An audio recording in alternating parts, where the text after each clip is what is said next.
It's been a Road Warrior show in these playoffs, ladies and gentlemen. Welcome back to the channel. And unbelievably, road teams are 5-0 in these playoffs so far, ladies and gentlemen. As tonight, the Golden State Warriors, they went into Minnesota and they took down the Minnesota Timberwolves in their first game of their Western Conference semifinals, despite a very, very unfortunate hamstring injury to their star player, Steph Curry. He got hurt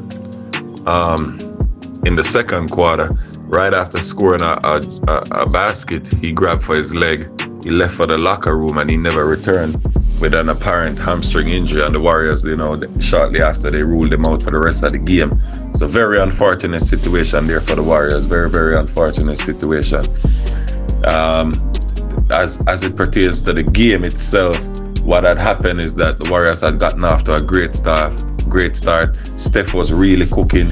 He had hit 3 shots from downtown. He had 13 points early, especially in the second quarter, where right before he got hurt, he had a little flurry with 8 points, a couple of big threes. So they had opened up a 10-point lead by the time Steph left the game, and they never really looked back after that. They kept their foot to the pedal.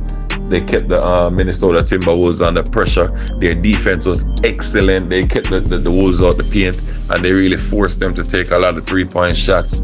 In the end, the Wolves ended up shooting 5 for 28, which was an abysmal performance from downtown.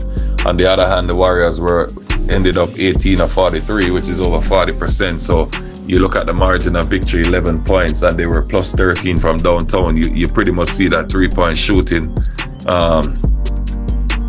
It was the difference in this game. As you look at the way the game unfolded, the Warriors went into halftime with a 13-point lead. They really had Ant-Man bottled up. He didn't make a basket in the whole first half. He missed his first 9 shots, and it was really a struggle for him, as the Warriors, held them to 31 points in the first half, which was their season low, by the way. So that was a big time performance by the Warriors, who have had an excellent defense since Jimmy Butler has come over in the trade, by the way. As you know, they led the NBA in defense since the Jimmy Butler trade. So they went into halftime 44-31 up, but as I said, the fact that they didn't have their star player, it was a big concern as what would happen in the second half. When they came out in the second half, surprisingly, the same hero from Game 7, Buddy Hield, he woke up, as he had started in a similar manner to Ant-Man, where he missed like his first 8 shots, and then he finally got it going. And then he ended up finishing with a beautiful game. Hit 5 3-pointers from downtown. Gary Payton the second ended up hitting a couple of threes. Steve Kerr, by the way, a lot of kudos to Steve Kerr. He went 13 deep in his bench, ladies and gentlemen. He was all in his bag. He went as far as Pat Spencer, who came in and actually gave him some very good minutes. So big kudos to Steve Kerr. I thought he did a brilliant job coaching. I thought he totally outcoached the Minnesota coach, by the way. So kudos to him on that end.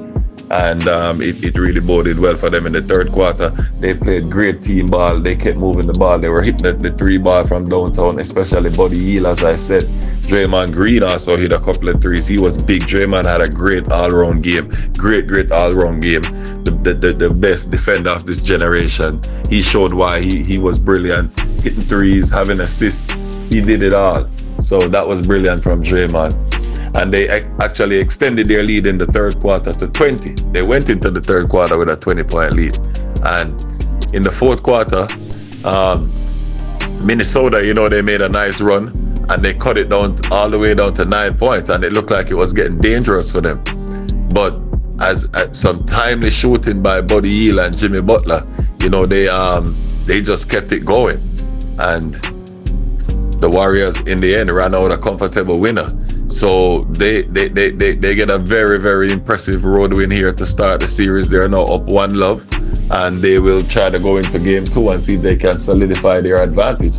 Minnesota is immediately under pressure, and they will definitely have to come in and score better in Game 2.